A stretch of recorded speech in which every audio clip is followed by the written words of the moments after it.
Halo, kembali lagi di IAE Studio, segalanya tentang animasi. Berikut ini kita akan melanjutkan alur cerita dari film Hanyo no Yasashime Season 2. Langsung saja kita ke alurnya.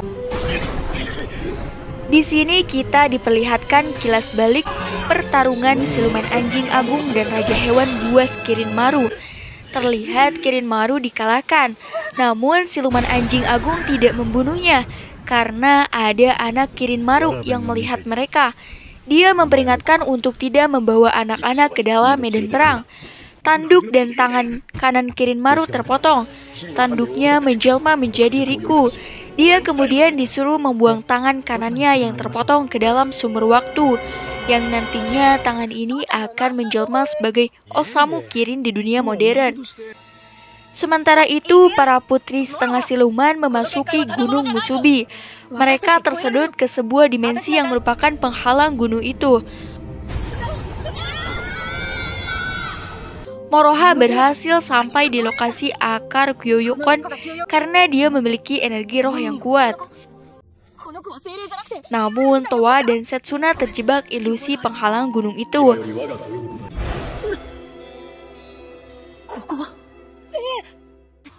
Moroha bertemu dengan arwah Rion yang memegang akar Kyoyokon.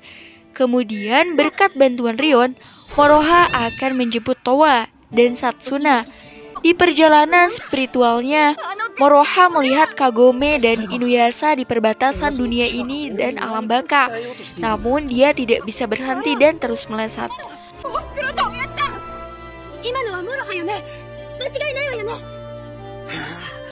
Moroha pun sampai di tempat Towa dan membawanya menjemput Setsuna. Mereka bertiga sampai di sebuah pohon waktu yang di dalamnya ada seorang wanita yang merupakan ibu dari Towa dan Setsuna, yaitu Rin.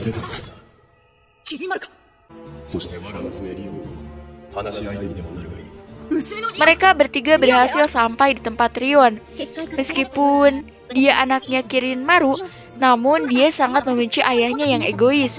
Rion ini seharusnya sudah meninggal 600 tahun lalu, namun Kirinmaru menolak kematiannya.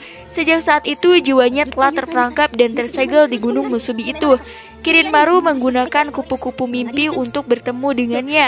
Rion meminta mereka membebaskannya agar bisa pergi ke alam baka dan menghentikan ambisi ayahnya, atau kalau tidak dunia akan lenyap karena ayahnya.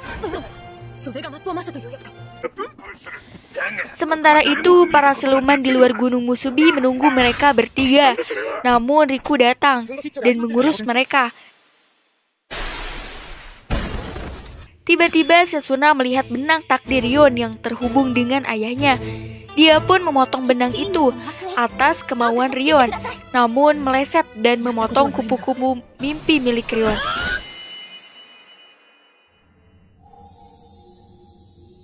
Tiba-tiba kepompong yang dipakai wadah Rion pun hancur. Saat itu muncul bayangan sosok Kirinmaru dan memaksa Rion untuk masuk kembali ke wadahnya. Namun Rion tetap memberontak dan dia mendapatkan wujud sementaranya dengan perantara boneka.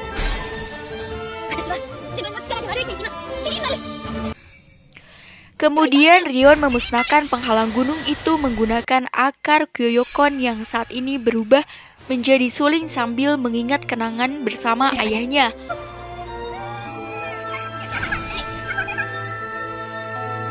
Benda itu kemudian diberikan kepada Towa. Tiba-tiba muncul siluman arwah binatang. Towa memainkan suling itu, dan benda itu berubah menjadi pedang legendaris Denseiken. Pedang ini adalah pasangan dari pedang Bakuseiken milik Kirinmaru. Towa pun berhasil melawan siluman itu sendirian. Di perjalanan mereka bertemu dengan Sensomaru, ayah Towa dan Setsuna. Saat itu kupu-kupu mimpi keluar dari Setsuna. Sensomaru bilang kepada Setsuna, jika dia menebasnya, Setsuna akan bisa tidur. Namun Rin akan dipenuhi oleh sisik kutukan dan segera mati. Setsuna bilang kalau dia ingin menyelamatkan ibunya. Sensomaru kemudian memotong kupu-kupu itu dan dia langsung pergi. Sementara itu, Riku baru selesai membasmi semua siluman yang ada di luar. Dia senang sekali karena bertemu dengan Rion, dan Riku pun akan merawat Rion untuk sementara waktu dan berpamitan kepada Moroha dan kawan-kawan. Saat itu, Setsuna pun tiba-tiba terjatuh, dan ternyata untuk pertama kalinya Setsuna bisa tidur lagi karena kupu-kupu mimpinya sudah tidak ada. Saat Setsuna tertidur dan sendirian di kamar, dia diculik oleh Putri Aya ke rumahnya dan didandani. Ternyata Putri Aya membujuk Setsuna untuk menggantikannya belajar. Sementara dia sendiri pergi ke pelabuhan. Ternyata guru yang akan mengajar putri itu adalah Hisui. Hisui memberitahu bahwa Setsuna telah ditipu oleh rayuan sang putri. Sementara Hisui ada di sana karena disuruh kakaknya, yaitu Kinu, untuk menggantikannya mengajar. Mereka berdua tetap bersandiwara agar tidak ketahuan oleh sang raja yang mengintip. Hisui ingin seperti pamannya, yaitu Kohaku sebagai pembasmi siluman yang selalu menjaganya. Tiba-tiba pengawal datang dan melaporkan bahwa Putri Aya telah ditangkap siluman, dan Hisui pun pergi ke sana.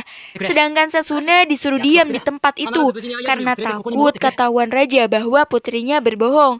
Hisui pun datang bersama Kirara untuk menyelamatkan Putri Aya dan melawan siluman gurita yang menangkapnya. Ternyata kedua kakak Hisui yang juga datang ke sana. Pertarungan pun terus berlanjut. Bukannya takut, malah Putri Aya kegirangan melihat pertarungan itu. Siluman itu pun dikalahkan, dan di sini sepertinya Putri Aya menyukai Hisui. Ketika sampai di rumahnya, ternyata ayahnya mengetahui kebohongan putrinya dan menghukumnya. Moroha yang sedang mencari buruan silumannya tiba-tiba didatangi Takechio. Dia meminta Moroha untuk menjadi pengawalnya sementara waktu. Sementara itu, Rion pergi menemui bibinya, yaitu Jero. Melalui bola kristal mereka berkomunikasi, dan Rion menceritakan kepada Jero apa yang sudah terjadi. Namun nampak Jero juga berniat untuk menghabisi Toa. Di tempat lain, Moroha dan Takechio sedang menuju Pulau Mamiana, kampung halaman Takechio, dengan suatu alasan terjadi sesuatu di kampungnya. Mereka pun sampai dan bertemu dengan Hachimon, yang dahulu selalu bersama Miroku. Tentunya dia sangat mengenal ayah dan ibu Moroha juga. Bahkan waktu itu orang tua Moroha menitipkan Moroha kecil untuk membawanya ke benteng siluman suku serigala. Hachimon menjelaskan bahwa anjing rakun jahat yang mengganggu desanya sekarang. Awalnya siluman itu disegel oleh ibunya Moroha, namun sekarang sudah terlepas. Sementara itu, Towa saat ini sedang berlatih bersama Kohaku. Dia sangat khawatir kepada Towa karena selalu ceroboh dalam pertarungan. Moroha dan yang lainnya menyusup ke kastil Mamiana. Namun Moroha akhirnya tertangkap oleh para penjaga dan dimasukkan ke penjara. Tapi tentunya Moroha berhasil keluar dan memata-matai keadaan di kastil itu dari atas. Di tempat Towa, dia pergi bersama Rion dan Riku untuk menjaganya karena Zero mengincar Towa. Sementara itu, Setsuna pergi bersama para pemburu siluman untuk menjalankan suatu misi di suatu daerah untuk mengatasi banteng api yang mengamuk. Di jalan, Towa didatangi oleh Kirin Maru. Di sana terjadi perbincangan singkat dengan anaknya Rion. Kemudian Towa mulai mengaktifkan pedang Zenseiken-nya dan mereka akan bertarung. Namun ketika Towa hendak menyerang, Akuru datang. Dia adalah makhluk yang memegang kincir waktu yang hanya bisa dilihat oleh keturunan siluman anjing agung. Kirin Maru yang menyadari itu mengurungkan pertarungannya bersama Towa dan pergi dari sana. Riku sempat terkena serangan Kirin Maru yang melukai kedua matanya. Di tempat Moroha, dia sedang dikejar-kejar oleh para penjaga. Ternyata rakun tua yang ada di sana adalah jelmaan siluman anjing rakun bulan purnama. Moroha pun melawan siluman itu.